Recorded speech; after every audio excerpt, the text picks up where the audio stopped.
And welcome again to Cottage Talk. I am Russ Goldman. Joining me right now is Tony Gold. This is another silly season update. And in this episode, we're going to be talking about the latest transfer speculation with Fulham.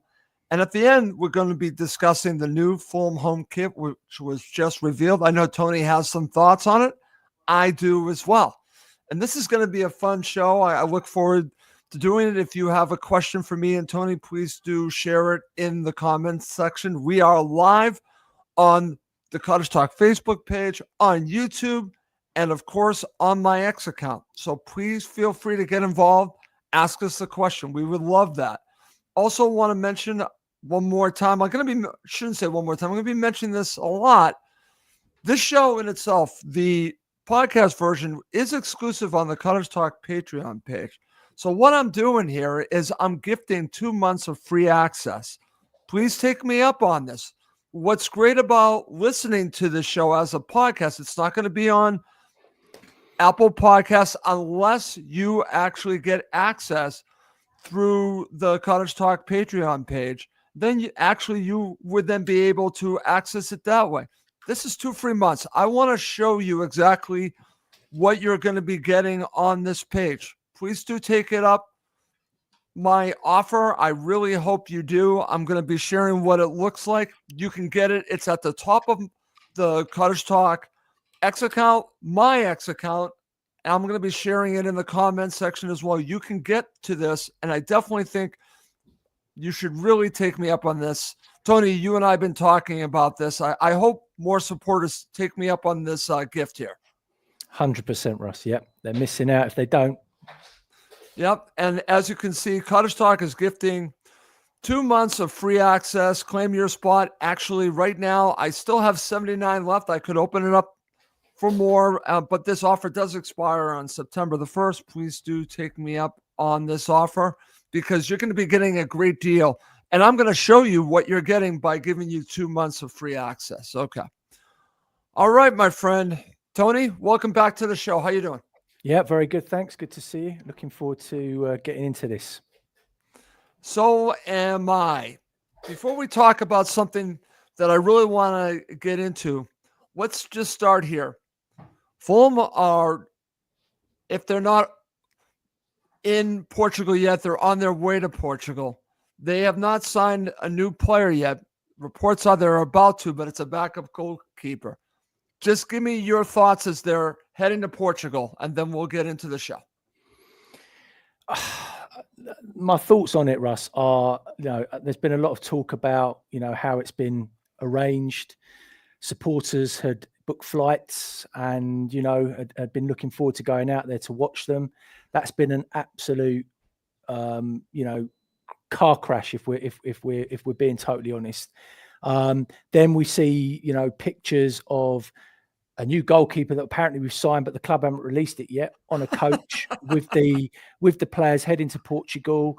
And it's, for all the good stuff that's been going on the pitch, Russ, the stuff that's going on off the pitch is nothing short of a circus. It really is. It's become a clown show. And it's actually embarrassing with what's going on. And I know we're going to touch on other things a bit later on, but just in the main, it's you wouldn't run a business like this. And I just don't understand what's happening and what's going on and why it's become so ridiculous, for general and loyal supporters that have been following this football club far longer than me, by the way. And I've been following it a long time. To make plans and to, put their hard-earned money into wanting to support their football club and then not being able to do that, it's just mind-blowing. I totally agree with you. And our friend Chris Goodwin chimes in, you're Russ and Coach Tony. Yes, we're going to call you Coach Tony for now. And I like that, too. I like that. And Paul has also commented. Paul, we're going to be getting to those topics coming up next. Don't you worry. We're going to be talking about Sterling. We're going to be talking about Nelson. I see your comments. Don't worry about it. We're going to get to both of them and a lot more than that. So what's interesting, Tony, like you said, the funny part about the goalkeeper coming, we learn about news from Fulham on social media. That to me, why are we learning about stuff that way? But also the fact that they're headed to Portugal, they're playing in Portugal, and I will be doing a post-match show of that match against Nottingham Forest, which will be free to everyone. I just want to mention that. But we'll be doing a show. But the fact that they're going with pretty much the same team as last season, Tony, I think that's in some ways the fact that they're intact is good, but they've not added to it.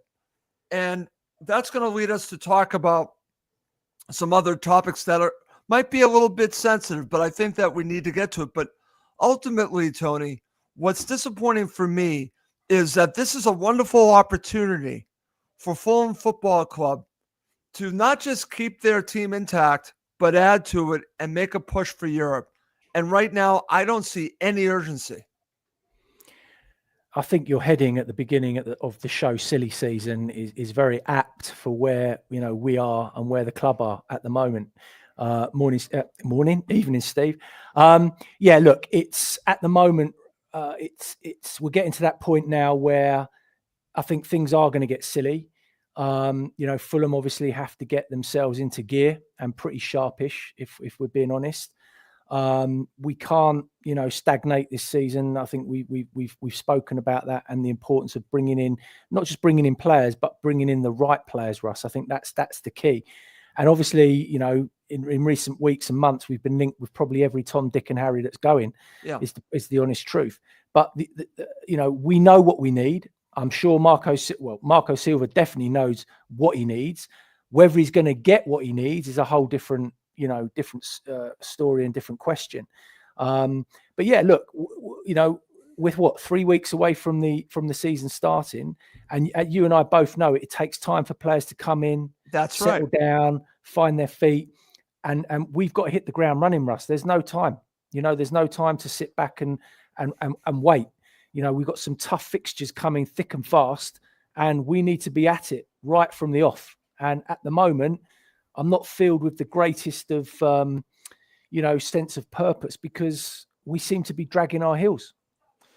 We do, Tony. And listen, what's interesting about this is that they've done this the last 2 seasons, so it shouldn't be a surprise to us. But the question is, why have they not taken this opportunity when you see all these clubs around them getting picked apart, Tony? They're getting picked apart. Some of the best players of Fulham's opponents that are around them are getting hurt in many ways. Fulham are keeping their own players so far, which is good. It's a wonderful opportunity, and for whatever reason, they are not acting on it. Maybe they're having a hard time getting players in. I don't know what is going on, but I'm going to bring something to the table right now. Like I said, I live in Boston. We talk about controversial topics all the time. I'm going to bring one to the table right now, and we're going to have a conversation about it because I think this could potentially be part of the issue that Fulham are having, Tony. Let's not waste any more time. Here it is. I'm going to ask you the question, and then we're going to talk about some things I've learned. Let's just leave it here. Here is the question, and anyone watching live, feel free to chime in with what you think is the reason. Tony, why hasn't Marco Silva signed a new contract yet? Well, you're opening Pandora's box now. I know. Let's do it. Why hasn't he signed a new contract? Well, look, there is going to be a number of facets and reasons as to why he hasn't. I've got my own opinion on it, and I'm sure every Fulham fan, will have an opinion on it. And only Marco Silva and the club will know why. I think there's a lot of reasons. Maybe they wanted to get some of the other signings done and dusted before they got into the crux of it. I think they may have had a conversation off the record, and Marco Silva says, "Yeah, look, get those things sorted before you come to me." And then, when that's all done and dusted, he'll know where the land lies. He'll know what players he's got available, and then he can have the conversation with the Khans. Look, I think, in my opinion, Marco Silva is, he wants success, Russ, right? And I think ultimately he's a manager that's got a lot of ambition. I think he wants to push on. I think he wants to grow, and I think he wants a shot at the big time.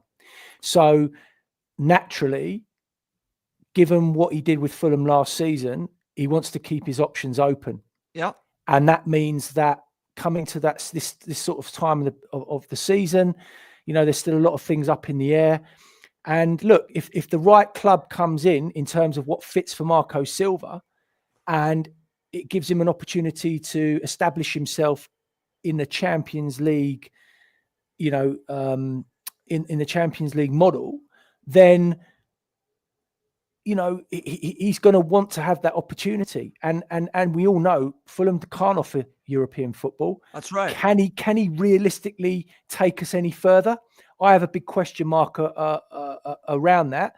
I genuinely believe with the current squad of players that he's got and where we are, I think he's probably taken us as far as he possibly can. And I see that we're going to have a very similar season to the one that we've just had, given where we're at and what's going on. So the answer is he's probably keeping his options open, Russ.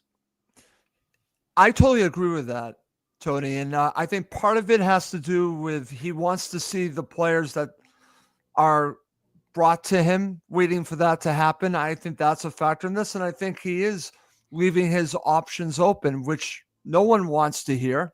But I'm just telling you, the more I've learned off of the last couple months makes me feel that he's leaving his options open. And that's going to lead me to bring up a topic of some information that I've learned. Now, I have two sources on this, not one, but two, that can confirm this. Now, there was a lot of talk about Marco being one of the finalists for the Tottenham job, Tony.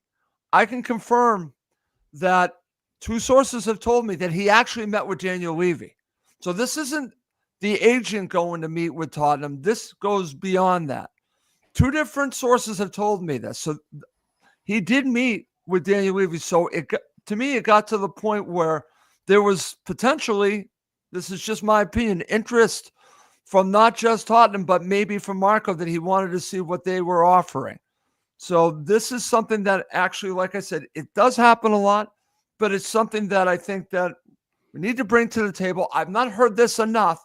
And honestly, when I started to see the speculation, there was some speculation, Tony, that he was the lead guy. I didn't believe it at the time. Well, I've learned since then that he was one of the two finalists based on the information I've learned, Tony. And we're Fulham supporters. We love Marco Silva. I want him to be the manager of Fulham for a very long time. I really want that. But we have to be honest, and we have to talk about what is going around and not have our heads in the sand, Tony.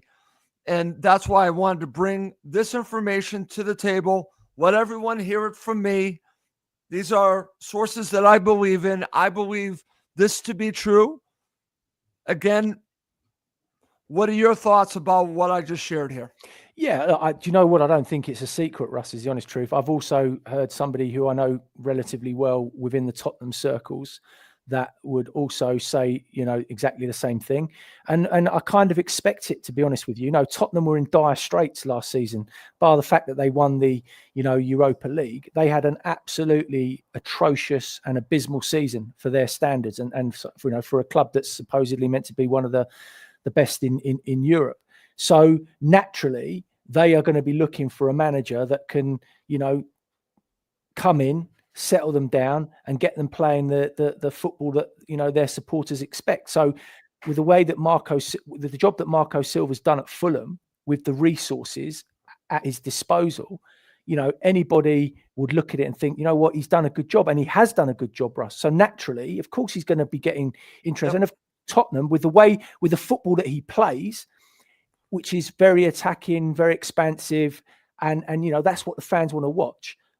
I would expect Daniel Levy to make a phone call and see him. And the same with Thomas Frank. Obviously, when they've given their shortlist and they've had their conversations and they've met and whatever, Daniel Levy has decided to go down the Thomas Frank route, which for us is obviously a great result because it means that we get to keep hold of Silva.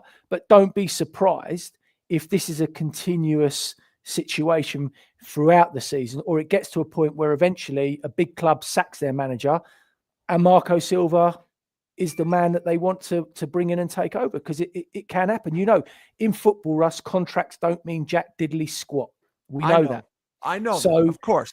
He could walk out the door at any point. At any point. What I want to see now, Russ, at this stage, is the owners backing the manager and giving him what he needs to take us to the next stage. See, so that goes back to why hasn't Marco signed a new contract, right? It goes back to that. They kind of go hand in hand, right? Because this situation happened over a month ago, at least, right? So probably a little bit further back than that. Then the question becomes, if you're Marco Silva, right, and you're planning on being a Fulham, and he does plan on being a Fulham, you don't want his head turned. How do you do that? You give him the players that he needs, you back the manager, and you make it difficult for him to want to leave. So now it becomes the onus for me goes on the Cons to back him and give him the players that he needs, Tony. And that's why this situation is fluid, right? It's still going on.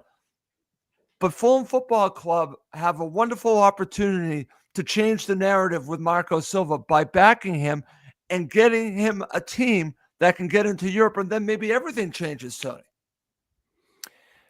I think it's absolutely paramount.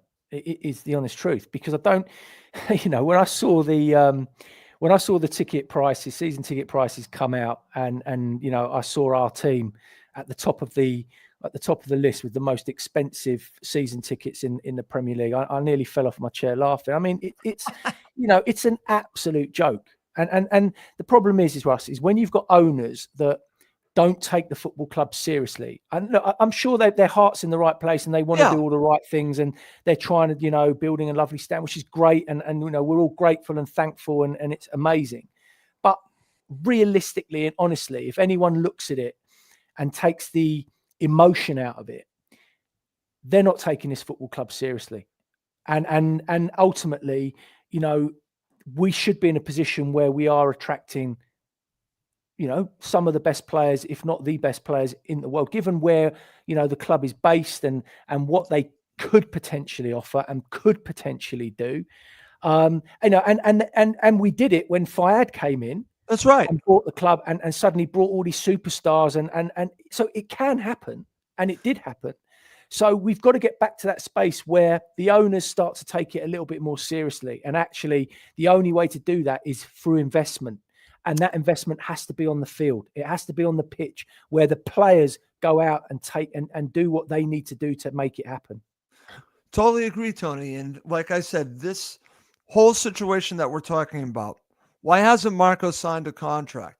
Why was he meeting with Tottenham? He's ambitious. That makes sense, right? But why haven't the owners backed him yet? Now, again, part of it could be the market. I've said several times that I think part of it could be their strategy, that they're looking for prices to go down, which would really upset me. But I think what they need to be doing is investing in the football club with quality players. They have a foundation. Now it's time to build on it. That's what's frustrating to me. So that's why I wanted to start the show talking about this situation, because I don't listen or read or hear much about the fact that Marco Silva is in his walk year, as we would say here. It's his final year. We were in this situation 2 years ago. People remember I was in Philadelphia, and I kind of got a sniff that Marco was going to stay at Fulham based on the information that I learned at a restaurant I was at, talking to some people associated with the club, knowing that Marco and Shad Khan were meeting. So we're kind of around the same time. But Marco, I believe, signed his new deal, I want to say in October. But I also think that he's basically waiting, in some ways, show me, bring me the players I need. And the onus is on the owners to get him the players that he needs, the money that he needs to get some of these players. And honestly, we'll talk about some speculation of some players, and I'll be curious your thoughts on it. But what Fulham desperately need is better quality. Difference maker quality, not just good players. They actually need great players to take them to the next level, Tony. Yeah. That's where I am on this. Absolutely. And in answer to Chris's question, in terms of ambition, and he's often wondered what they are. Yeah. The answer to that question, Chris, is that our owners see Fulham Football Club as a commodity, right? It's a base for them to have in London. Yeah. And effectively that's it at the moment, because they haven't shown, other than building a stand, they haven't really shown that in terms of the players that they brought into this football club, and to trying to make us a serious outfit that can actually compete and push on for European football. And until that changes, until that mindset changes, and also, you got to remember also, Russ, is that it's not just the owners. You've got McIntosh there, who's been at the club a long time. I think it's time for a change in that department, in that area. We need fresh blood. We need fresh ideas. We need someone that's going to look at things differently. And in order to do that, you've got to bring in, a lot of people talked about someone like Brian McBride coming back to the club and playing that, or someone like Tom Kearney, for example, gear him up this season to move into a position into that area of the football club that, has a feeling for the club, understands what it's about, knows what the fans are. That's the things that make a difference. Those are the things that push you on. I agree.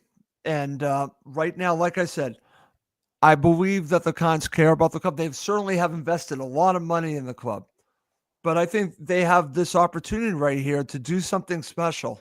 And I'm just, if they're watching or listening, the time is now. The time is now to back this manager fully, not just get him good players, reach out for some great players. And listen, I know, and you brought up a good point. They can do it. They've done it before. Location, location, location. They have this wonderful location for players to live and work. They have an advantage over other clubs. I'll use Newcastle as an example. You and I talked about it. Players don't want to go up there, but they might want to play in London. And we have a great place for them to play, and Fulham should take advantage of their location. And I don't think they do it enough. I think they do it somewhat, but I think they should do it even more. And take advantage of it. Take advantage of it. You're going to live here. Your family's going to be here. This is a great place to live. Use that to your advantage. That's what I'm thinking, my friend. Okay, enough talking about that. Let's move on. Let's talk about some good news. And what's fascinating about this, in a way, I'm going to flip it a little bit. We'll give the Cons, we'll give Fulham a little bit of credit here, because they have now signed another academy player. And this one actually was an England under-17 captain, Seth Ridgen, 16 years old, Tony. And there was all this speculation of Manchester United, Liverpool. Yes, Chris, Liverpool were interested in him. I believe Manchester City, the big boys, were all interested in him. Seth Ridgen just signed a contract with Fulham, Tony. And reportedly, I guess we'll find out a little bit more details when he turns 17. But the speculation is it's a significant contract, and that's good news. And Seth Ridgen, I'm not going to lie and tell you I've seen him play, because I have not. But obviously, other clubs are targeting him. The fact that we've kept him is a big deal, Tony. Your thoughts? Yeah, again, it's great to see another, young player secure or sign, for an extended period of time. Chris, you're right, by the way. Chris, you're right.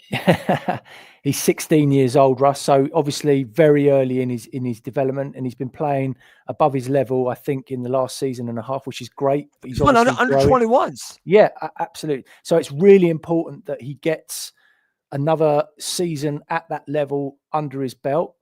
And then, I think it's way too early to start thinking about bringing him in, to the first team. But if he has a really good, solid season in the under 21s, obviously he's gonna continue to develop physically. Technically, he'll grow, he'll get stronger, and obviously, as you know, it's about the physicality and being able to hold your body and be able to, deal with the strength and the pace of the Premier League. But once he does that, and he's in that position, then obviously he's a player that you want to see Fulham slowly and surely bring him through and give him opportunity. So, for example, Carabao Cup, throw him in, get him off the bench. Let's see what he can do. at that level, because it's exciting. But he's definitely one now that we need to obviously keep, grow, look after, and then bring through. And it's exciting. But let's see what happens. Right, Tony. It is exciting, and he's a young player, and now it's about his growth and maturity. And what's fascinating about this, in one side, we're talking about bringing in players for the now, right? For the now, we need to have a better team this season. But the future, I'm going to say it, does look bright. The future looks bright. If they also, they've got to balance this right, Tony. And Seth Ridgen, again, we're talking what, maybe a year or two away? Fine. But he has to have that pathway. The pathway has to be there that I think Josh King has, that I think now Luke DeFiguero's has. If they now are bringing in players with this pathway, this can actually help you marry the two of players coming up through your academy and bringing in established players. And then you have something. Then you can really build on it because you have the youth. Because that's, I think, one of the things, Tony, is that Fulham have really missed out on is more youth. They need younger players, especially players that they can really grow within the club. So for me, I think this is a significant move, and congratulations to Seth Ridgen. Okay, Tony, let's talk about another young player. And this is an interesting one because Luke Harris was one of these players a couple seasons ago that was considered a really good, as we would say over here, prospect. And Luke has dealt with some injuries.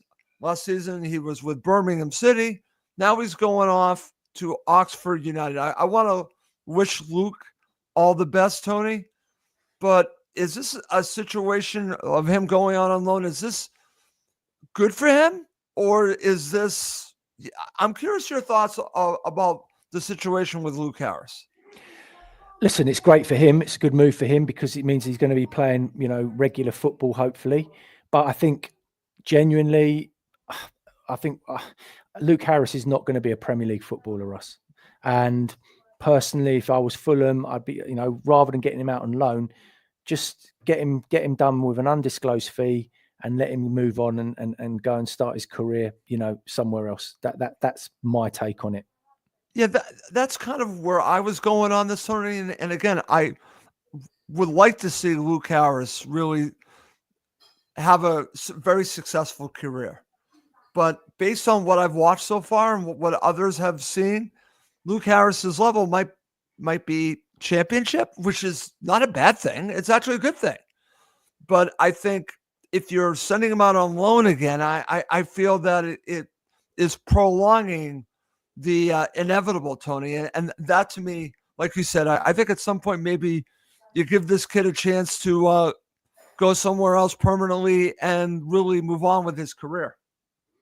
100%. Yeah, he's a tidy player, Russ. But I think ultimately, Fulham are not going to be in a great place if he's become a regular, player playing in your midfield. So, ultimately, as I said, I don't see that he's got a future at Fulham at that level. And look, I'm pleased he's got the loan. It means he carries on playing. It means he's, going to keep his fitness levels up, which is great. And, eventually that will end up becoming a full-time or permanent move somewhere down the line, I would imagine. Yep. But yeah, look, ultimately, and that's good. That's great. That's fine. Sometimes players come through and they're not quite at the level. It happens. But, I wish him the best, and I hope it goes well for him. I wish him the best as well, Tony. Very good. All the best to Luke Harris. Let's hope he has a good spell at Oxford United. All right, Tony, you want some, what I think is out of left field transfer speculation? I saw this today. I was like, what is this? Reportedly, Juventus could be interested in Sanderberga. Now, this to me has 0 to 1% of even turning into something. I think this is more just someone heard some speculation, heard the name, and I don't see this as being really much of anything. And plus, I really think that Fulham wouldn't allow this to go really far in regards to Sanderberga because I think they need him this season, Tony. What do you make of this speculation when you saw? What was going through your mind? I think we're at that point now where, any player that comes to mind for any team is going to be thrown out there. And this is just one that, has just come out of, as you say, out of nowhere. Look, for the right price, if Juventus want him, I would sell him personally. I've said it all along. I think he's effective to a point. I think he's a one-trick pony. I don't think he's got many bows, many strings to his bow, is the honest truth. He can do a job, but he's not the answer. So, ultimately, I've always seen him as a squad player, nothing more. So, if we can replace him with better and Juventus want him and we get a decent, if we get more than what we paid for him, then you know what? Let him go. Okay.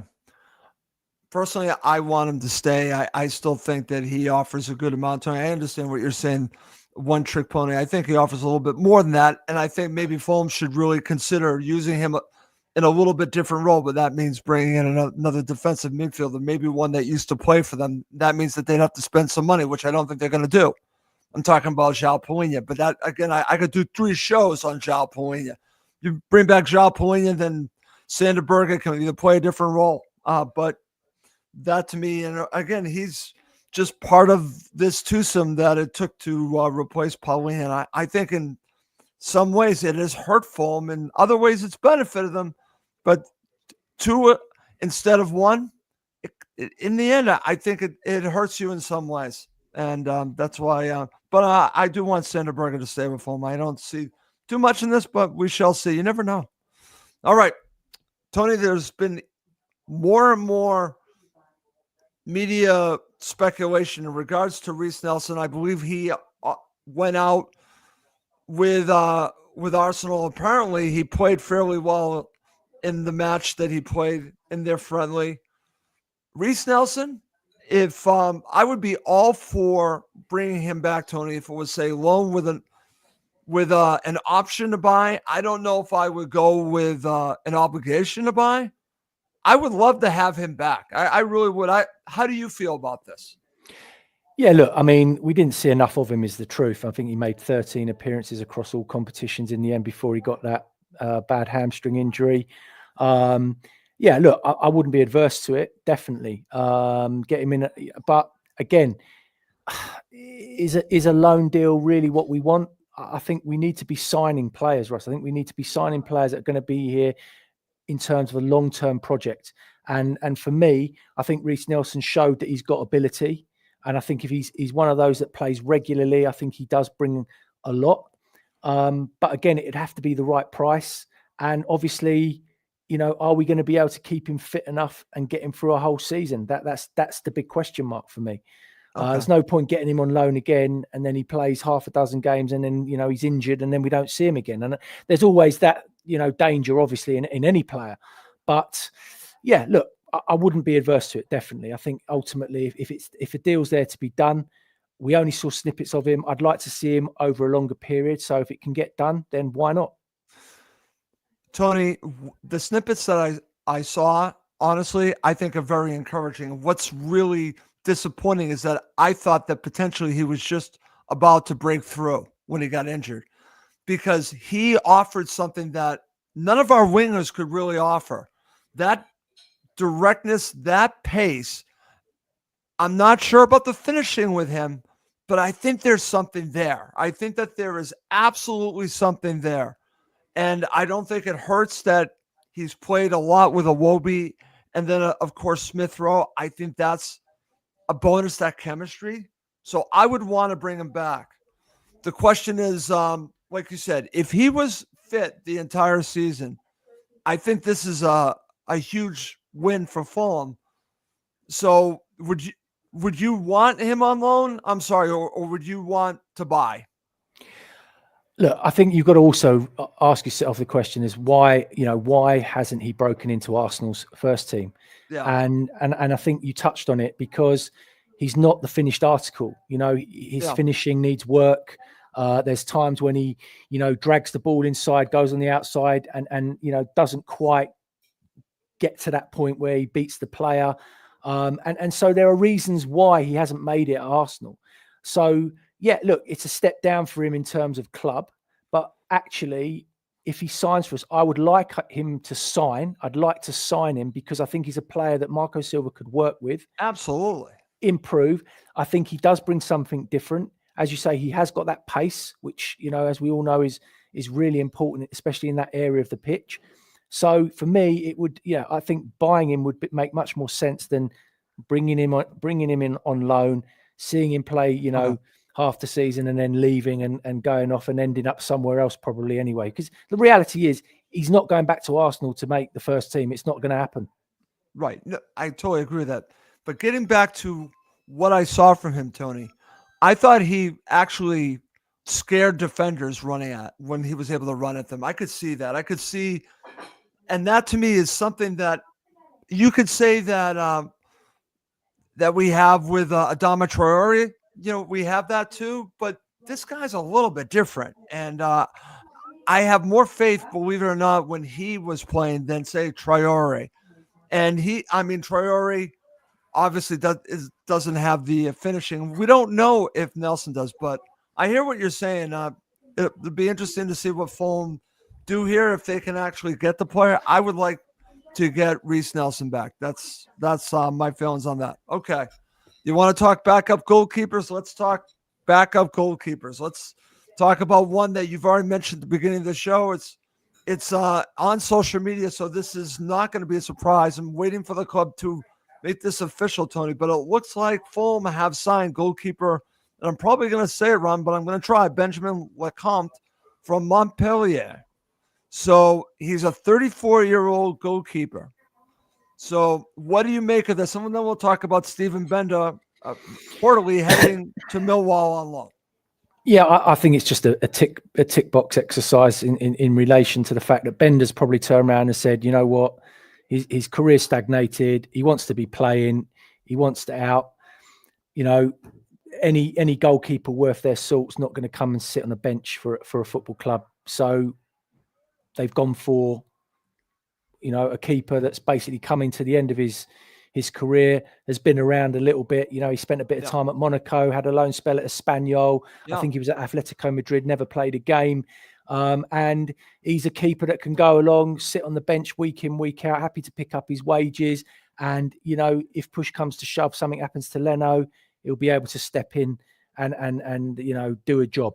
So for me, it's I don't see it as a signing of any great significance. It's something that has to be done basically, right. That's it. Right, Tony. This had to be done because we're going to talk about Steven Benda now, right? Steven Benda. Let's be honest. If anything happened to Bernd Leno, we were in trouble. Let's just call it what it is. Yeah. I don't know how much trouble we'll be in with Benjamin Lecomte. I can't speak. I've not seen him play. But I do know what they have with Steven Benda, and simply isn't Premier League quality. Might not be even championship quality. I don't know, because again, that kid needs a lot of work. So this makes sense for him. I wish him the best on loan with Millwall, but I think it's the right move for him. Yeah, and no one can begrudge Benda for wanting to, as I say, go out and play. He hasn't played. I mean, literally. Hasn't played. So, as I say, he's a professional footballer. He wants to play. So, if he gets to Millwall and Millwall play him every week and he's playing in the Championship, look, he was at Swansea. They thought quite highly of him at the time. But again, Russ, he's a player that is a Championship player. He is. That's it. So go and do what you need to do. Go and play. Absolutely fine with that. No problem. But obviously every team needs a backup goalkeeper. And this fella ticks that box. So, yeah, that's what it is. That's all it is. Nothing to get excited about. It just is what it is. Yeah, exactly. And like I said, I wish Steven Benda the best, and we'll see what happens when Fulham officially announce their new backup goalkeeper. Okay, Tony, before we talk about the new home Fulham kit, which I really want to get your thoughts on, we have a couple more pieces of speculation I want to go through. One, I'm actually interested in. The other one, I have no time for. So let's start with the one that I'm interested in. And they both involve that other club in Fulham. Let's talk about Kiernan Dewsbury Hall, midfielder. I've watched him several times play in the Championship for Leicester City, and I got to tell you, dangerous player. But again, it's the championship.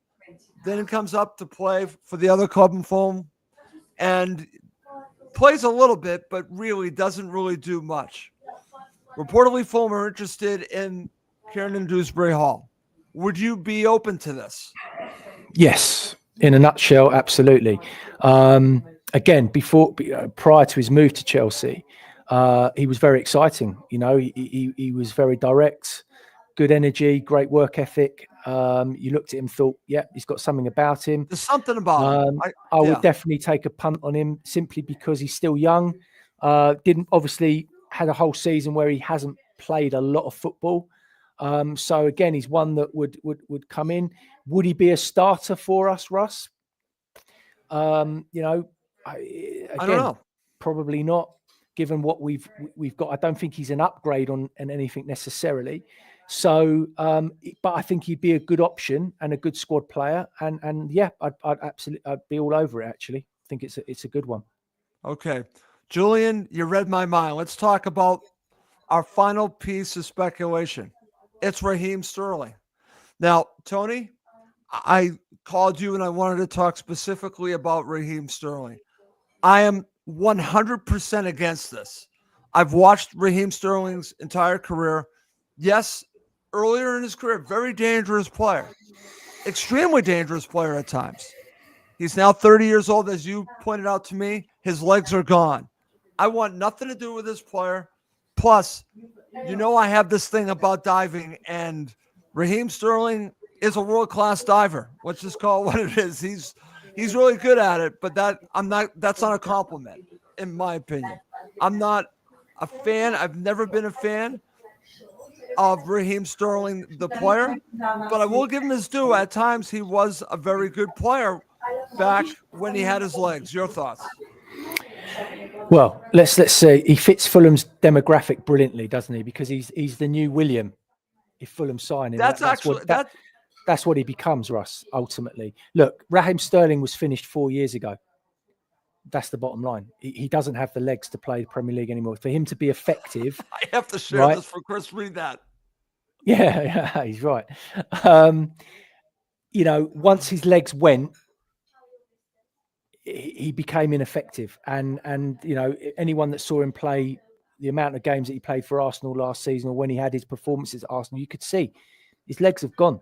Why would we want a player that is now probably, you know, where Ashley Young is in his career, should probably take a downgrade, go and play in the Championship, have a season there, go and enjoy your football?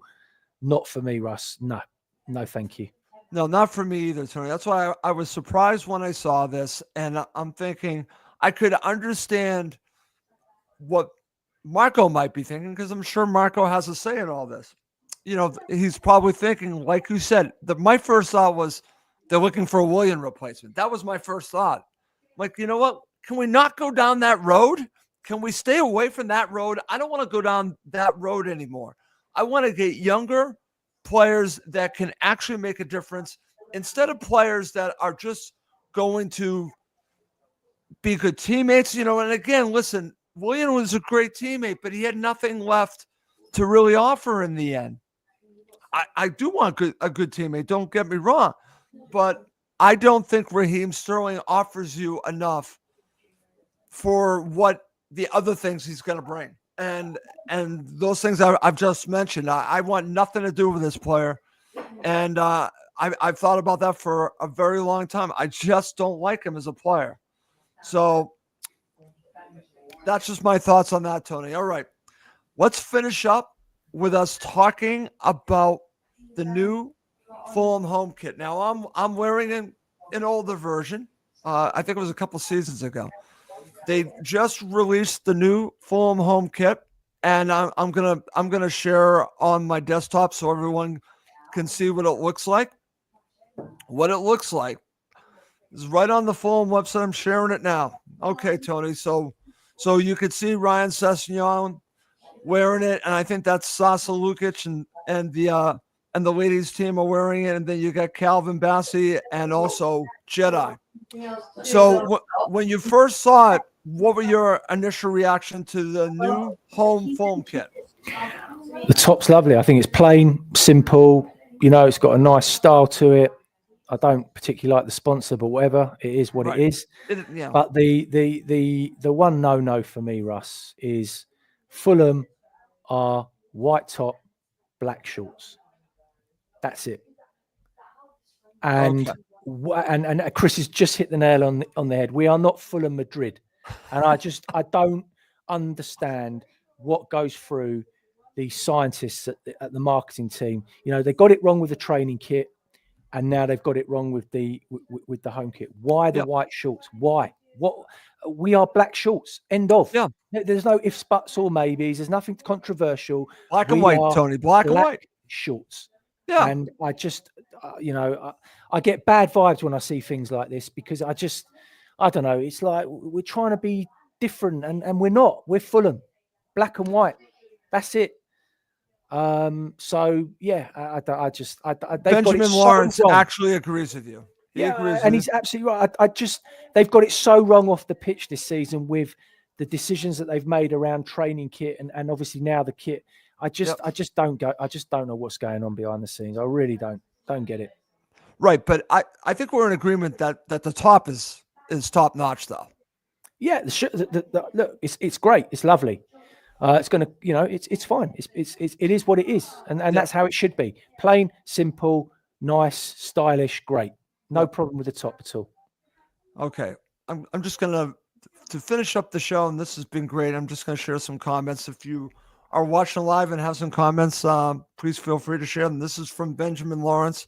I don't want Sterling not proved anything in past few seasons will cost us a lot in wages, and that is true. This is the one I want to go right back to you with, Tony. I want to talk a little bit about this. I would have Paulina. Tony, I would have Paulina in a heartbeat. Your thoughts? Every day of the week and twice on a Sunday, Russ. Absolutely. Listen, the truth of the matter is we'd never really replaced him last season. That's the bottom line. But he's another player that's obviously gone away and played no football. And whether he's willing to accept that again, I think there'll be a few clubs that will want him as well. Yep. The great thing is that, the Fulham have in their back pocket is that he knows the club. And if there is a genuine interest, then, we've got a good opportunity of getting him. The fans loved him. He went too quickly, in my opinion, but that's football. It happens. But yeah, absolutely walks into our team. Absolutely walks into our team. Okay. So based on the speculation I've been reading, the competition is Tottenham. So I've been going back and forth with a few Tottenham supporters. I think even though we don't offer European football, I think we have something that he knows. And you just mentioned it. He knows the club loves him. He knows the fans love him. You go to Tottenham, it's a completely different story. Yes, you get European football, but how much of a threat is Tottenham with this? I would say if there is a genuine interest, then it's a big threat because they've got Champions League football and he'll want to. And let me tell you, he walks into their team as well. So I'll be gutted, absolutely gutted if he went to Tottenham. That would actually really upset me. It would really upset me. But listen, I can understand a player looks at it and think, okay, I can play in front of 60,000 people every week, got Champions League football. I'm going to be playing with supposedly better players. Yep. It ticks a lot of boxes for him, Russ. So yeah, I wouldn't rule it out, but obviously it would be devastating if he went there. Honestly, I'd be sick to see him in that kit. Horrible. I would too, Tony. And listen, the one thing that I always bring up, and like I was going back and forth with this Tottenham supporter was, basically saying, oh, it's a no-brainer. Of course he'd want to come to us. And then I brought up, well, I don't want another former Fulham player, go to your team because of the way that they've been treated after they went to Tottenham. And I use Ryan Sessegnon as the example, but it's not just him. It was Clint Dempsey. It was Moussa Dembele until like a couple of seasons into his time with him. That's a tough group there. That's those supporters there. They're rough. They're tough. He knows, again, if you're looking at it, he comes to Fulham. All the supporters are going to back him. He's going to be loved from the minute he walks back in. So I'm hoping that that's a factor. If he's trying to decide between Tottenham and Fulham, I hope the manager, the club and the supporters are the difference here. But you're talking about the European football is a hard one to It turn won't off. just be though. I mean, again, if I'm Manchester United, I'd be all over Polina. Honestly, I'd be all over him because he's the type of player that football club needs, right? And so there will be a lot of interest from a lot of clubs. But the one thing that Fulham have got in their favour is obviously he knows the club, he's been there, he knows Silva, and that holds its weight in gold to a degree. I understand. Okay, let's talk about Mitro one more time. Paul's asking us about Mitro. What's interesting is that I was contacted by Birmingham City supporters because apparently Tom Brady is trying to do something audacious to potentially get Mitro in the championship, which would be like insanity because we know how well he would kill the championship. But would Mitro actually go back to the championship? I don't see that. Would you bring him back? No, that ship sailed, I'm afraid. Okay. Look, you've got to take the emotion out of it. Mitro is a legend. He always will be. He gave us some unbelievable memories and moments. I don't think number one, I don't think he'd be the same player that comes back, to be perfectly honest. I think he's had the good life out in Saudi. I don't think he could get himself to the levels that he'd need to be physically and fitness wise. And as I said, if you take the emotion out of it, I just the club's moved on, we've moved on, and I don't see any benefit of him coming back, Russ. I really don't. Okay, very good there, Tony. All right, great show. I've really enjoyed this. I hope you have as well, my friend. No, it's been great and great comments and great interaction from the viewers watching and stuff like that. So it's always good. It's always good, my friend. Before we go, let's end this way. What are you looking for against Nottingham Forest for Fulham Saturday in Portugal? No injuries, Russ. That's a good one. No injuries. No, look, obviously, it's get the sharpness, get the fitness, keep working towards the main goal, which is being ready for Brighton. And I say I expect us to have at least 2 new faces in before that game and in the team. We have to. I mean, there's no ifs, buts, or maybe we have to. So yeah, look, working towards that, and as I say, getting through that game with no injuries. That's the most important thing for me. Okay, great stuff. Great show. It's always great talking with Tony. And listen, we're going to be doing a lot of this during the season. One of the shows that Tony and I love doing is the player rating show. Tony, you and I will be doing that again. And just so everyone knows, before we go, I'm going to keep on hammering this about the Cottage Talk Patreon page. This show that Tony and I do, after the matches, we do a player rating show. It's fun to do. After a win, it's better. But when they lose, it gets really interesting. So I would highly recommend, I'm going to say it one more time, I'm gifting 2 months of free access to the Cottage Talk Patreon page. I have a lot of slots left. Please take me up on this. This version of the show, the podcast version, is actually exclusive on the Cottage Talk Patreon page. The show I just talked about for the upcoming season, it's exclusive on the Cottage Talk Patreon page. I want you to see what you're going to be getting. You're getting 2 months to basically test drive the Cottage Talk Patreon page. Please take me up on it. I'll put links to it again in the comment section. It is pinned to the X accounts of Russ_Goldman and also on the Cottage Talk X account. But please take me up on it. I promise you, I'm not going to let you down because I think you're really going to enjoy it. I shouldn't promise, but I have a good feeling that you're really going to enjoy it. That you're really, I'm going to give you really high quality content like you are listening here. Like I've always mentioned, there'll be free shows. I'm going to do a post-match show. That's going to be free. There can be other shows that are going to be on the Patreon page. Please take me up on that. All right. Well, that's going to do it for this episode of Cottage Talk. He's Tony Gold. I'm Russ Goldman. Thank you as always for watching and listening to Cottage Talk.